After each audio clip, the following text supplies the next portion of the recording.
How did you get to New York City? So I grew up here. You did? I've always lived in New York City. I grew up in Lower Manhattan. Wow. And I went to school here, went to college at Juilliard, never left New York, still here. So have you ever lived anywhere else? Not for longer than a couple months, going away for the summer or something.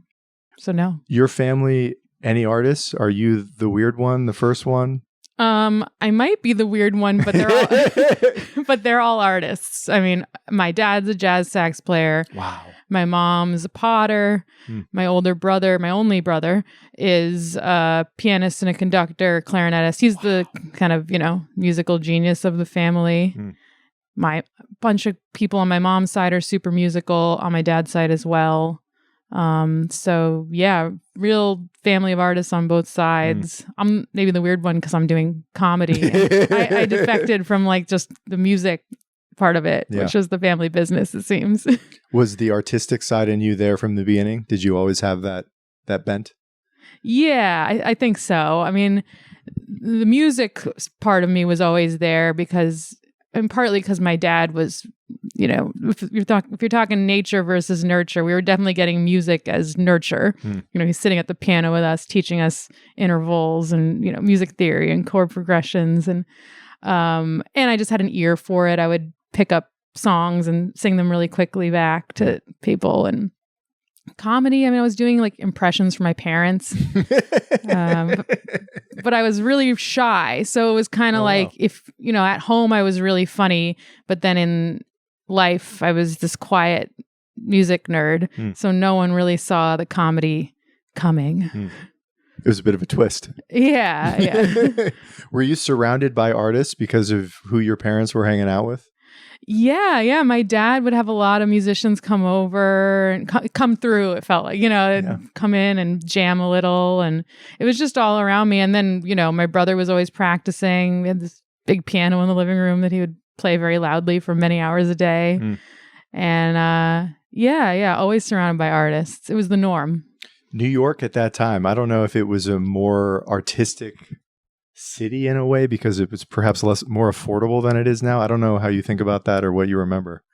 My parents' building is a good sort of microcosm of, I think, the transformation, because when I was a kid, all our neighbors seemed to be artists. There are a couple lawyers in there, but mostly artists living in the building. Now it's mostly lawyers and I don't know what else, but it doesn't feel very artist heavy. It's definitely shifted. Feels like back in the day, we'd be walking down the street, my parents would run into a bunch of people they knew. Oh, we used to paint together, or oh, his gallery is cool. And now it's not really like that. Did they encourage you to seriously consider kind of following in their footsteps of actually making being an artist a thing, like a lifetime commitment? There was never any verbal encouragement in that way. Oh, you should really you should be an artist because it's a special thing to be. Yeah. They kind of just led by example. It was clearly something that was so important to them. And I think they couldn't help but just sort of put it onto us. But at the same time, they were also but you could go to a normal liberal arts college and get a well-rounded education. They definitely weren't oh, you should just be an artist. But then my brother and I were both no, screw that. We want to go to music school, know? They just lived that life, and it was obvious to you that they were very happy doing that it just brought them a lot of meaning to have that kind of lifestyle? I think so, yeah. There was kind of no question about it. We were all just doing our thing in the house. So we would all, in our different corners of the apartment, making our art, So I know you said you went to Juilliard. I'm assuming in high school you were pretty committed to music. Was that the big focus? Yeah, I was sort of foregoing everything else, my studies and just making sure I got in which this isn't going to sound that much to if anyone is listening from Juilliard, but my 3 hours of practice a day. Yeah. Most people would be that's nothing. I did 5, I did 7, but I got by with 3 or 4. And I would do my homework, but I really I half-assed it, So in high school, you knew you wanted to go to music school. Was that pretty obvious to you? You didn't have a fallback plan? I had no fallback plan. And it worked out. I don't know, like, because I ended up sort of pivoting anyway, but you can never really predict the future. So I think I just kind of thought, it'll work out in some way, or I'll figure it out. Yeah. I just knew I couldn't imagine doing anything else, and I loved it so much. So why wouldn't I do it? What did you love about it? A few things. One, I just like purely loved the music. Like I would sit in my room and listen for hours to different pieces and just like go into a new like a different world in my head. So there was that. Then there was the social aspect of it, because I was kind of an awkward child, a little socially, stunted. But I realized with other kids who cared about music, I got along with them a lot better. So it was kind of a community. And so it felt like somewhere I belonged. Yeah. When you applied to college, or I guess to music school, did you only apply to conservatories, to music programs? What do you remember about that time? Oh, I remember everything. Yeah, it's very vivid. I applied to 5 music schools, and that was it. I just knew I would get into at least one of the schools on the list. I shouldn't have been that sure of myself, but I was. So, and I don't know. I guess I figured if I didn't get in anywhere, then I would. I don't know what I thought I would do. Yeah. You had gotten, I assume by that point, enough positive reinforcement and feedback that you thought, there's something here. Yeah, I think when you're at that level, you can kind of tell, like, well, maybe not everyone. I was pretty honest with myself, but I could tell that I was definitely like in the pool of eligible players, whether or not I nailed the audition, or maybe there's a few too many eligible players that year. You never know. But I knew I was at least like technically good enough to get into one of those schools. It was viola. That was your instrument. Yeah. So in high school, your habits are 3 hours a day of practicing. Yeah. How intense were you in terms of getting better at it? I wasn't that intense, actually. Like, I'm not a type A person. It was really more, I think, a thing I would retreat into, and it would just bring me a lot of like peace and joy and just sort of a goal. Like, I just had little goals I would set for myself, like, I want to be able to nail this passage, or I want to be able to play this piece. And it wasn't that intense. I would do 45 minutes, take a little break, another 45 minutes, and then I would just repeat that later on. And that's 3 hours. When you actually break it down, it didn't feel like that intense. Do you remember the Juilliard tryout particularly well? Yes. Very like anticlimactic, not how you would imagine based on how movies depict it. And it's different for the dance and drama programs. There's like callbacks, and I think it is a little more of like a intense competitive feel. But with instruments, you go into a room, there's like 6 teachers there judging you. You've prepared about an hour or more of repertoire. And then you get to pick what you want to start with. Then they stop you whenever they want, and then they can ask for anything else on the list. And then after 10 minutes, they say thank you, and you leave, and you find out a couple months later. So a couple months later, or maybe a month later or something. I forget the timing of it all, but so you're kind of like, all right. And I remember thinking after my Juilliard audition, okay, that went really well. And a couple of my other auditions, I didn't play very well, just because I got more nervous or whatever. Just that day, I wasn't in good spirits or something. You think that was just luck, that your best performance was for them? Yeah, partly luck. Well, my very first audition, I was so nervous and I just botched it. And then someone suggested I start taking a very low dose of propranolol, which is just beta blockers. It just slows down your heart rate, which was my issue. My heart would race, my hands would shake, couldn't play. So I would take like a half a pill of propranolol just an hour before the audition, and then it just made me not shake. So at least I had a fighting chance.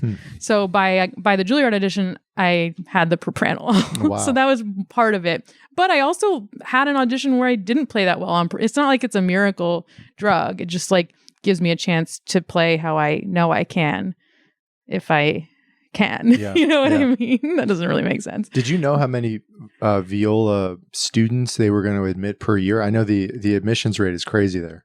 Yeah, I think they take about like 10 a year. I might be making that Total? up. Yeah. Wow. Something around there. But it's less for other instruments. They take fewer because they're kind of building an orchestra in a way, I think. And like there's only 2 clarinets in the orchestra. So I think they only take like maybe 2 or 3, whereas violas, 10. Yeah. So the odds, it's kind of depending on the instrument, you have a little more of a chance. Again, I could be talking out of my ass here. That's my perception of it anyway, or my memory. I would imagine you probably vividly remember the moment when you got in. I do. What's that story? I was in LA auditioning for another school with my mom. My mom was with me, and I knew the Juilliard results were coming out online later that day. So I had my audition in LA. It went like not great. I was like, I don't know, maybe I could get in, but that was not my best playing. And then we knew the results were coming in like 40 minutes. So we like very slowly walked back to our hotel, like stopped for frozen yogurt to like stall so that as soon as we got back to the room, I could log in, and found out I got in. And then, I had never been to the West Coast before.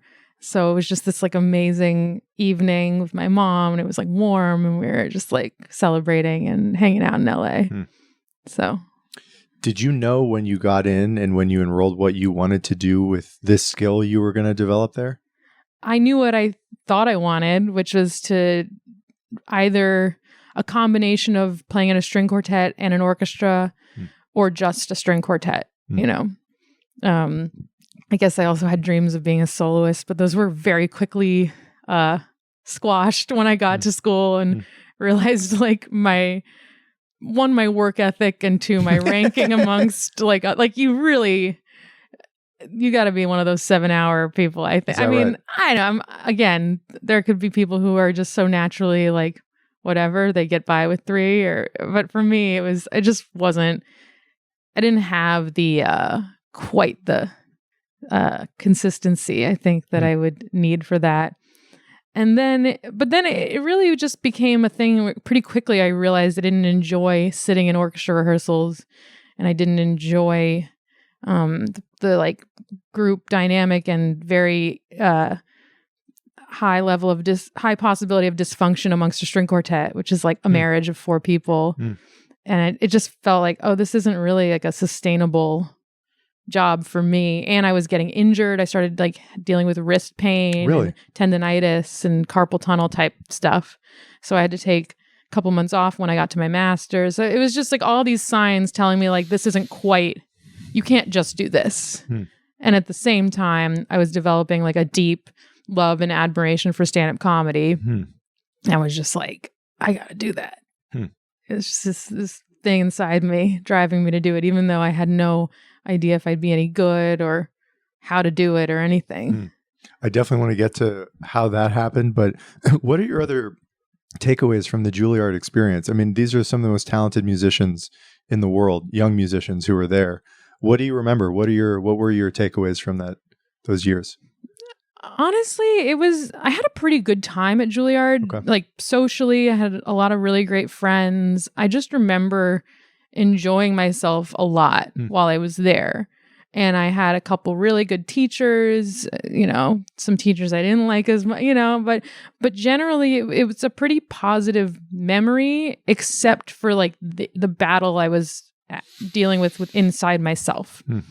So while I still felt like positive feelings towards like being at the school and my friends, I also was like, but you suck at this. And like, it turns out you're not good enough. And also music wasn't special anymore because it was just it was all day, every day. It wasn't my escape anymore. So it was a mix of those 2 things.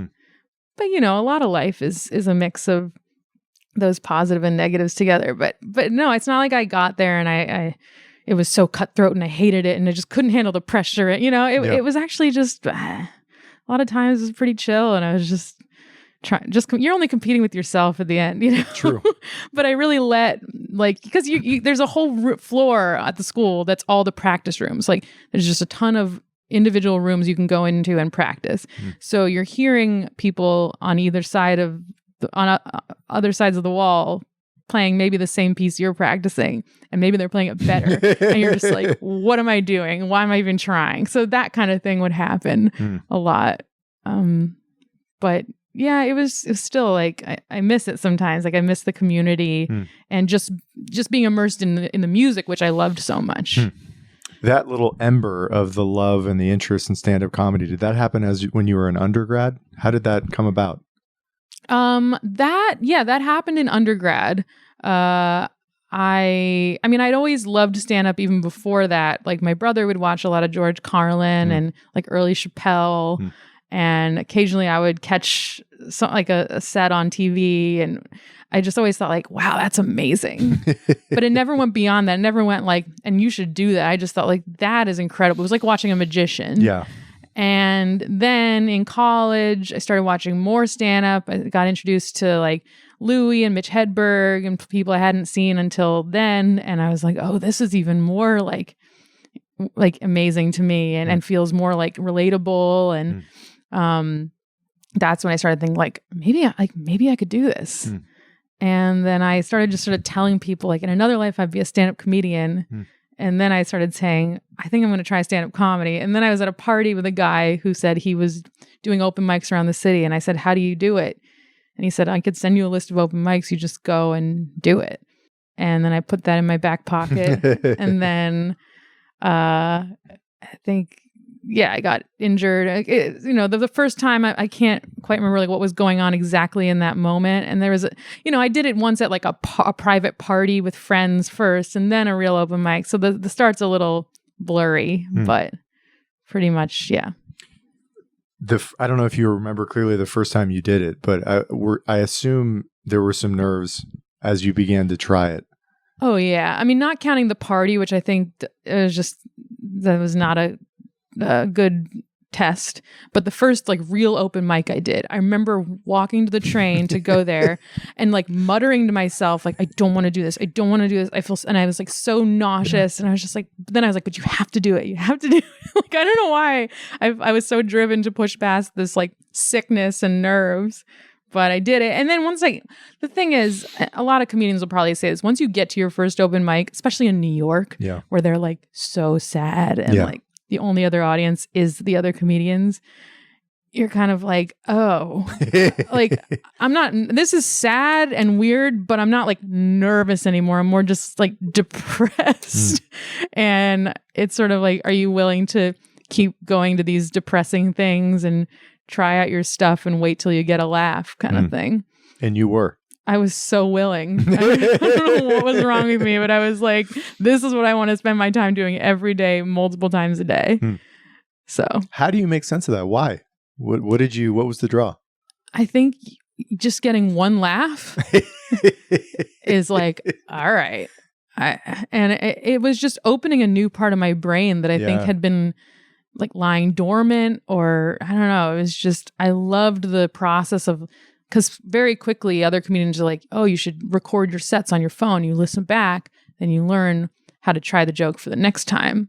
So I started listening back, and I think the first time I listened back and then made a tweak and then it worked that night, the tweak, I was like, this is incredible. Like I have a process I can execute that I find so much joy in, and it could lead to me fulfilling my dream of being a stand-up comedian, which is something I never thought was possible. At this point, you're in grad school or you're out of school? When I really started going every day, I was just out of grad school. So I was 24, turning 25. Yeah. Are you freaking out? I mean, I assume you've got student loan debt, or you've got to survive. Yeah, well, this is where I'll be honest. I didn't have student loan debt. Okay. I was also living at my parents' house. That helps. So I was making a very, very modest living as a freelance violist and didn't have a lot of expenses. So I was really privileged in that sense. So no, I wasn't freaking out. It was like a really joyful time. It was probably like the most calm time in my life. Things have only gotten more stressful. You continue to build, I assume, the reps, the at-bats you're taking at stand-up at mics. How did you, the next few years, how did they go? I just started, I would go every day, and they would just they got better and better. It really was like a pretty linear progression in terms of like learning how to get more consistent laughs. Like you're still bombing all the time, either because you're trying something new or because the audience is not listening. You know, there's many reasons why you still bomb all the time, but I could still sense myself getting better and better. And then I was like, okay, I really need to get in front of a real audience. I can't just perform in front of comedians because I need real feedback from like regular people. And the way to do that when you're really new is either you do, because no one wants to book you on their show when you're a new comic. Either you can do bringer shows where you like, basically you agree to bring like 5 audience members. Yeah. So I did a couple of those. I mean, I'm glad I did a couple just to like get a real audience in front of me, or get in front of a real audience. And then I started barking for stage time, which is where you stand outside and ask people if they want to come see a free comedy show. Yes. And then they give you 5 minutes at the end, which I did that for at least a year and a half or maybe 2 years. And even though it really sucked in a way, and it made me more fearless on stage, because if you're willing to just like yell at strangers on the street, then getting on stage is nothing. And then also it just did give me a ton of stage time, and I really used it to develop. So, and then at a certain point I just said, okay, I think I can get booked on enough shows without barking that I'm just going to stop barking. So I just told the club I was barking for, like, hey, if you don't want to book me anymore, it's fine, but I'm not barking anymore. Yeah. I just had to make that sort of decision for myself. Yeah. And then it all kept progressing from there, you know? You had a clarity at that point. I assume that this was really the path. That had you come to terms with the fact that, yes, you're a classically trained musician, but this may not be the focal point of your life? Coming to terms with the fact that I might not be a classical musician. Yeah, it was like this wild fantasy that I was like, when I was in school, I would have these flashing thoughts of like, what if you just quit? And it always felt kind of liberating. Now I ended up not quitting. I still play viola in my act. I still play gigs sometimes. I can't quit it. Yeah. It's like in Brokeback Mountain. I can't quit you. But there wasn't really like a dramatic, if anything, coming to terms with how that music might not be the thing was kind of a relief and a feeling of joy. I later on, I had some moments where I watched like old recitals of mine and was like, man, like you were at your peak, like you were really like burning, like you were pretty good, and you were and you thought you were so bad at the time, and like it's too bad. I had a little bit of that like delayed, but again, I still play. It's just not really in that intense level anymore. But the survival aspect of just living in New York and being a working comedian, I don't know if you lived with your parents for many years, but how did you make that work? How did you survive for so long just doing this kind of work? Well, 2 things. I lived with my parents till I was 26. So that really helped. Yeah. Throughout that time, I was really busy as a violist still. Like I fit in open mics, but I was working a lot. I was subbing on multiple Broadway shows in the pit. Because if you have the chair in a Broadway pit, you can sub out up to 50% of the shows. So there's a whole network of subs because those players like to go take other gigs and like share the wealth. It's kind of like a nice community in that sense.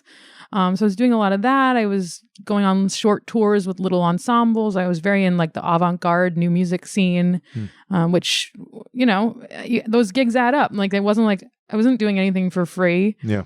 There was a lot of work, a lot of weddings. There was just sort of a lot of work for a freelance violist in New York at that time. And I think still in a way, you know, recording sessions. So I really built up like a little nest egg just as a violist and not paying rent for a little bit.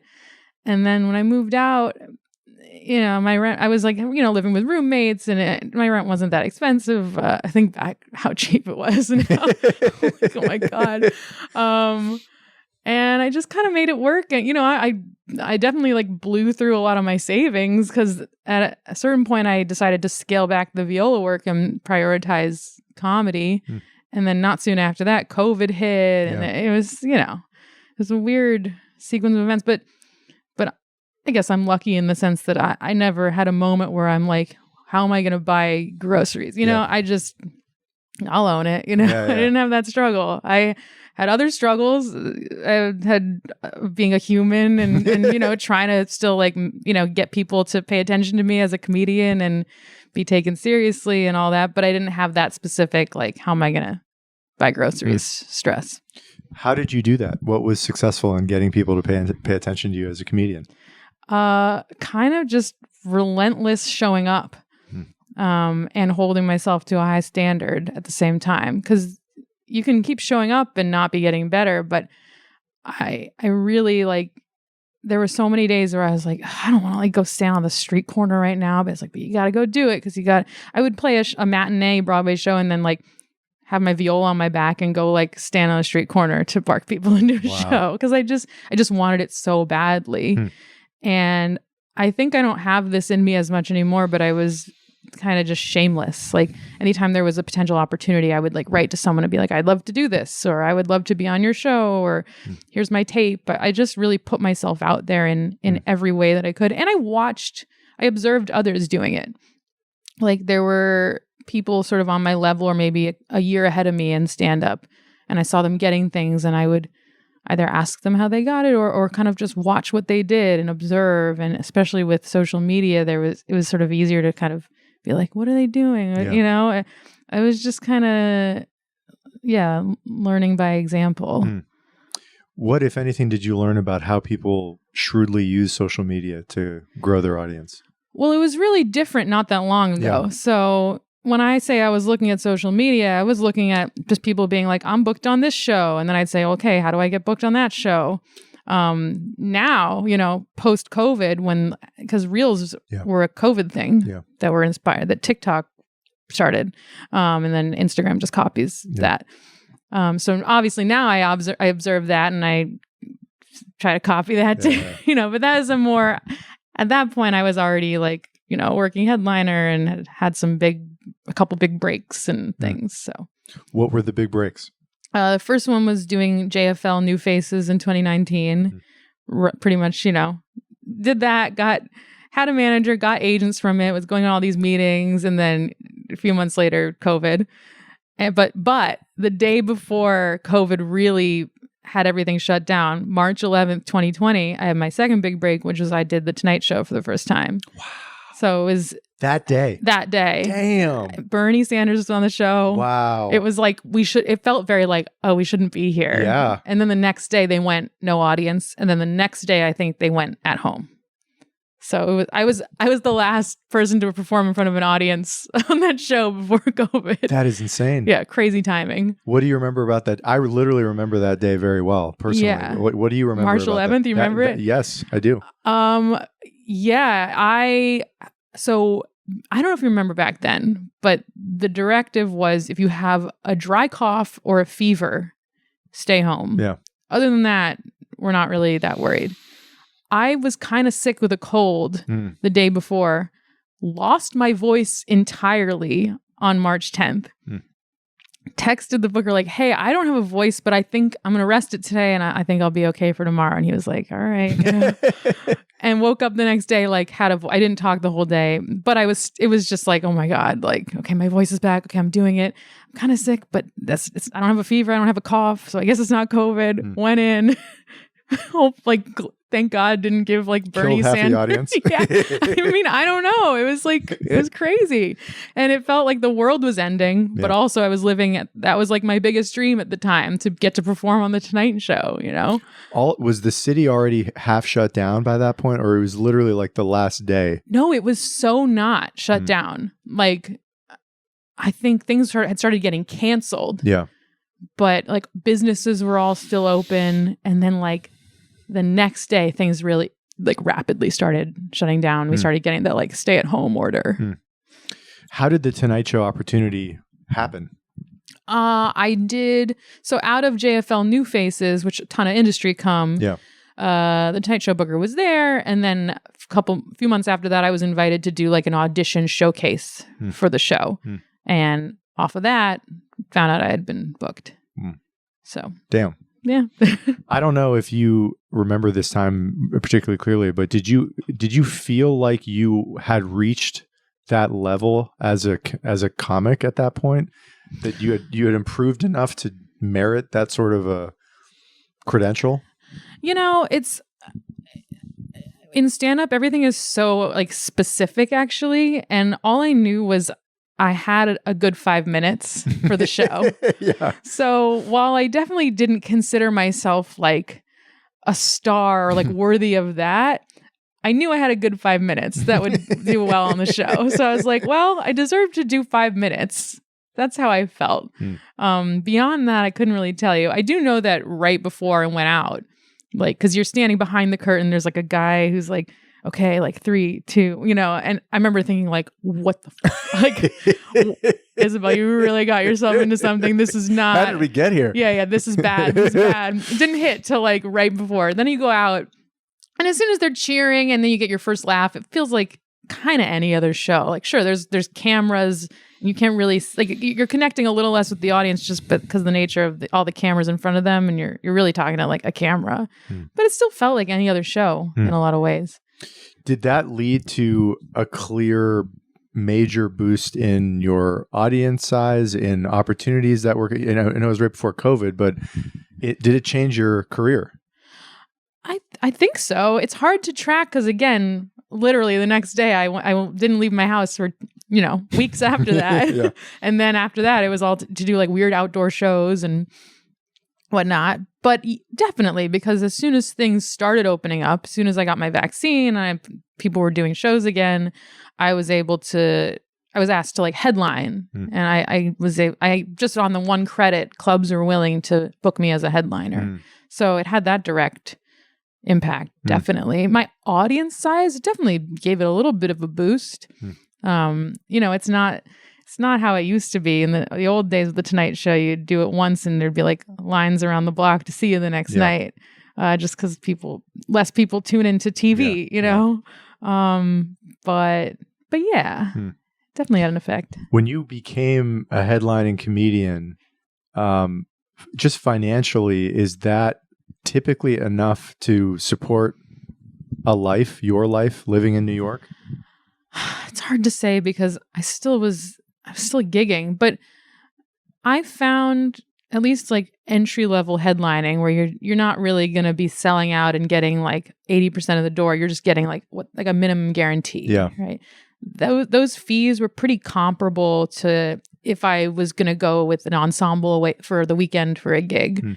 So it kind of felt like I was just trading in some viola gigs for stand-up gigs. And in that way, yeah, it was enough. Granted, my rent was really cheap. Yeah. I didn't have any dependents or anything. I had a pretty cheap life, and I don't live in any extravagant way. So yeah, but like with some caveats. Did it feel like a I've made it moment getting those sorts of headlining opportunities? Did you have a moment like that where you're like a pinch me experience of I've actually achieved what I was trying to? Yeah, when I got JFL, I remember crying out of happiness, which I don't cry out of happiness. I cry a lot, but it's usually because I see something sad or I'm upset. Yeah. Like I'm emotional, but just like joy crying, I remember that vividly. So that was one moment. And then I think, like seeing my name on the marquee or like a poster with my face and name and the date, that felt like almost spiritual. Like, this is what you've been working for. Like, you did it. Like, obviously there's so much more to go. You never want to feel like you just are done. Yeah. But it was like, it felt like the universe being like, here you go. You did it, And it felt like continuously, this is what you want to be doing. Like that energy, the enthusiasm you talked about, the ambition of really putting yourself out there was like the hunger was still there.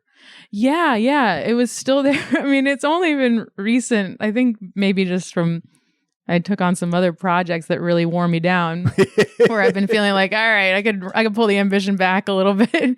But up until very recently, it's just like nonstop. Like I want to do whatever I can to make this happen. Yeah. Do you still have major goals in comedy that you're reaching for? You must, I would imagine.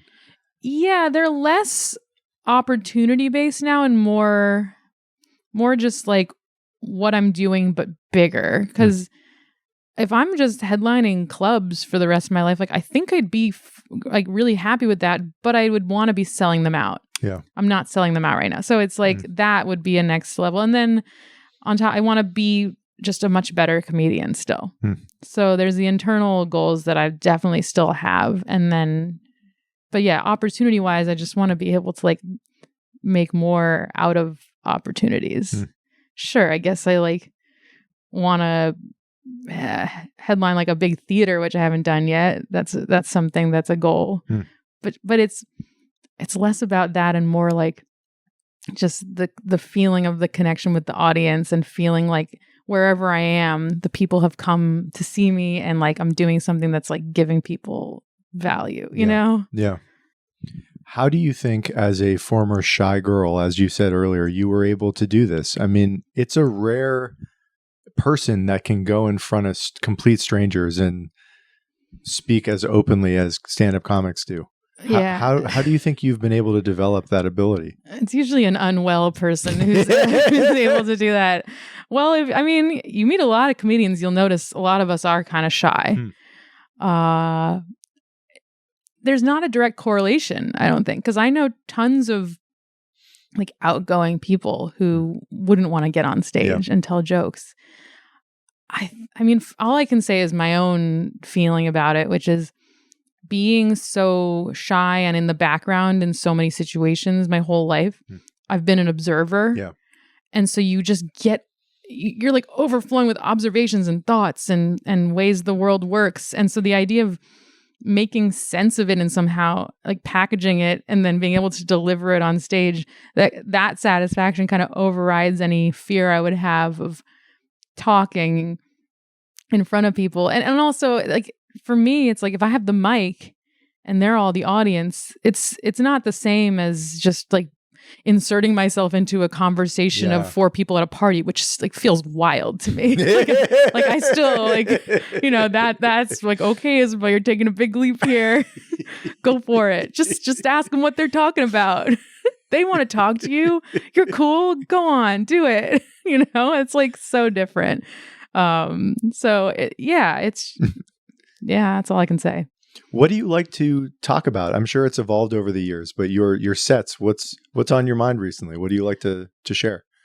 I guess it's more what I don't like to talk about. Like I'm really not that interested in current events or politics. I am in my regular life, but I'm not interested in talking about that in comedy just because so many other people are doing it.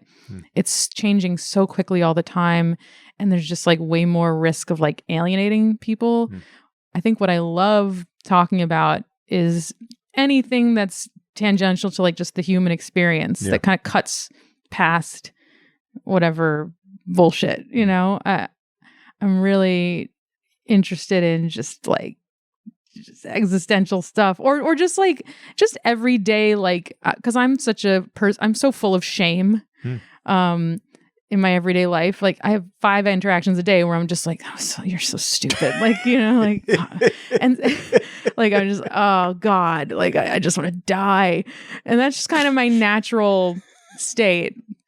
So if I can make that funny and make myself the butt of a joke, that just feels, it's probably some borderline masochistic thing going on, but it feels so satisfying. Like I love a room joyfully laughing at me, you know, like that's just a beautiful thing. And I feel like it can make the most people laugh and no one is like forced to think badly of anyone else but like me, you know. I don't know. You're taking all the heat. Yeah, but it's constantly evolving and I don't feel like there's one like particular topics that I'm always talking about. Like it's always going to change and evolve, but you know, my experiences is the short answer, I guess. Yeah. I would imagine this list is fairly long, but you know, for you, who are the great working comedians right now? Who do you admire? Oh, yeah, it is a long list. Joe List, he's a great one. I love him, yeah. Oh, he's so funny. Sam Morrill is a master. I'm a huge Maria Bamford fan. Huge Gary Goldman fan. Same thing of like younger people too. I don't know. It's hard. It's hard to like there's just so many good ones. Yeah. Yeah. Who are yours? Do you have any? They would be up there. Godfrey has always been on my list. Oh, he's great. Just talk about a magician. Yeah. Daniel Simonson is up there. I mean, he's one of my favorites. I remember the first time I saw him, and it is rare that I will cry tears of joy watching a comedian, and he's one of those people who can just do that to me consistently. Oh, he's so funny. And no one is like him. He's so unique. Yeah, he's great. How about venues? Do you have favorite venues in New York? Where do you like to perform? Well, the 24th Street New York Comedy Club stage is the stage where I got both JFL and Fallon. And that room, when it's packed, is just like the best. Yeah. You can have just the most fun killer set. So I think just personally, that's probably my favorite room, but also because of the memories tied to it. But all those New York Comedy Club rooms are built really well for comedy. There's a new venue that is like really great. It just did for the first time, Greenpoint Comedy Club. I was going to ask you if you knew that. That's like killer. Obviously, the rooms at the Cellar are all great. I'm just not there that much. And I don't know. Union Hall. I love Union. Okay. I always like to close these conversations by asking artists how they think about success. We talked about a little bit if you've kind of already arrived at what you were hoping to achieve with this, but what does that word mean to you? What does success look like? You know, I'm so like quote into my art. Like I love the process. I'm always trying to get better, but weirdly, at least recently, success to me is tied with, is it financially sustainable? Because I don't want this to ever just be a hobby. I want this to be something I can just do. And I don't need to be super wealthy from it, but can I pay my bills doing this? And so that's really a big part of success for me is doing stand-up and anything sort of tangential to stand-up, paying the bills. Beyond that, just feeling like I'm affecting people, you know, having people come up to me after shows or getting DMs that they're, you know, moved by my work or love it. Like that really means something to me. Like every person who does that to me signifies like, okay, like at least this person had there was a positive effect on this person based on what I was doing. Yeah. So I think, those two things, like just positive feedback and being able to pay your bills. Yeah. If I could sneak in one additional question, well, like what might be the ways a modern comic could help themselves to generate money to sustain a lifestyle that's actually sustainable and comfortable? Well, it's a tough question to answer because what level are they at would be my first side question. I'd say where you are, like where I am. Unfortunately, today I think being on, like putting your work out online, whether that's, you know, you do it however you're comfortable, whether you're comfortable clipping it up and you know, feeding the algorithm every day, or if you want to just make long form stuff and post it to YouTube. I think both of those ways, like you really just have to put your work out there before anyone asks for it. It's just, there's too many people vying for like a Netflix special or these like very few sort of industry opportunities that you got to just, if you really have put in the work and you think you have something to say and share, just share it because the audience might find you. Yeah. Beyond that, you know, I think opening for other people, like if you don't have the audience yet, like finding someone who you think their audience might also enjoy you and providing that service, because then you're still working on your craft, but you're not the one responsible for bringing the crowd in, and that pays. Yeah. So those are two things. And if not, you know, if you haven't been doing it for more than like 5 years, like you should have a day job and you should just be getting better at it is what I'd say. So thank you so much for doing this. Thanks for having me. My pleasure. Yeah.